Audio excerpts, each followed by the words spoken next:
So as much as I hate to have to do this, I got 2 deliveries, they're getting late. I locked my keys in the Crown Vic, of course. All my keys. I just had some copies made and both of them don't work. I have to go back to the hardware store to have them file the keys down, so they will. So it doesn't do me any good. So guess I'm gonna have to do this over here. Got no other choice.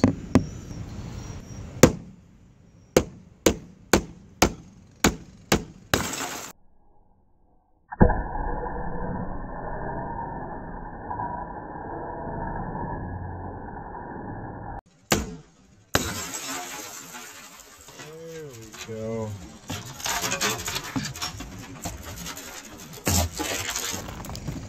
Nice.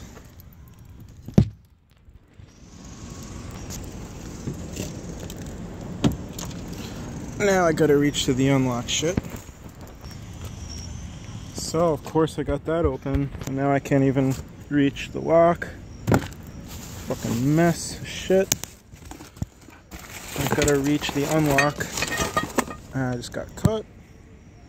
Perfect. Can't reach it. Great. So I started walking back to my job, and I found this piece of pallet on the side of the road. Was able to hit the unlock button, and that's how you break into a Crown Vic. Very good. Nice. First good night I had in a while. All my tips gonna go to a new window, I guess, eh? That's just how life is for me.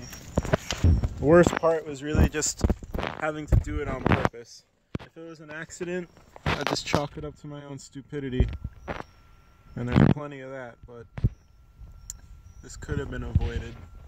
I started walking away from the car. I was in a rush. I wanted to get out of here. Had a good night. Got all my tickets, receipts, everything. Going back into work to go pay and collect my tips and all that shit. And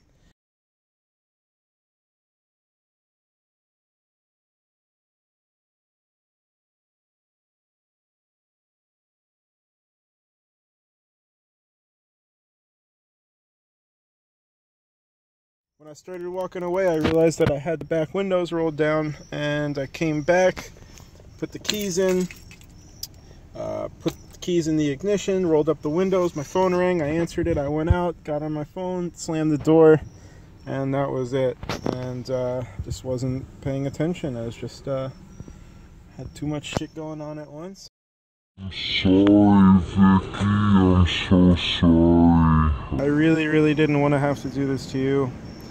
You know, this is the cheapest car that I bought, and I've taken the best care of it, as sad as that is. I got the freaking spare keys made, not yesterday, the day before yesterday. My day off, I went to the hardware store, I got the 2 keys made, got a Haida key and everything. And when I tested the keys, I found out that they don't work. One of them just barely opens the door, won't turn the ignition. The other one doesn't do shit, and it needs to get filed down more. They told me at the hardware store, she said, you know, go and try it, it might not work. I didn't have the car with me, otherwise I would have tried it right away and went back in. And yeah, so last night I realized, I said, oh, you know, I gotta go get these keys fixed. And then of course, not even 24 hours after that, I lock my keys in the car. The second time my whole life. And yeah, had to break into the Jeep once also. Also, probably I'm going to put that on my series. Another episode of what I think I'm going to call trying hard and totally failing, because that's just my life. And yeah, one night I had Vicki up on blocks, and I had all the windows rolled down. I had my whole clusterfuck of keys in the Jeep, and I locked the keys in the Jeep because I kept having to open the doors to get tools out, and I kept getting sick. Ooh, another Panther body right there, nice. I kept getting sick of the whole ding, ding, ding, so I fucking put the keys in the ignition, turned them forward, locked the door, walked away, went to Vicki. I was going to drop the drive shaft to replace the U-joints, and then I go back to the car because I needed something in the Jeep. I got out from under this, basically. I was in the street, 2 in the morning, nobody's around.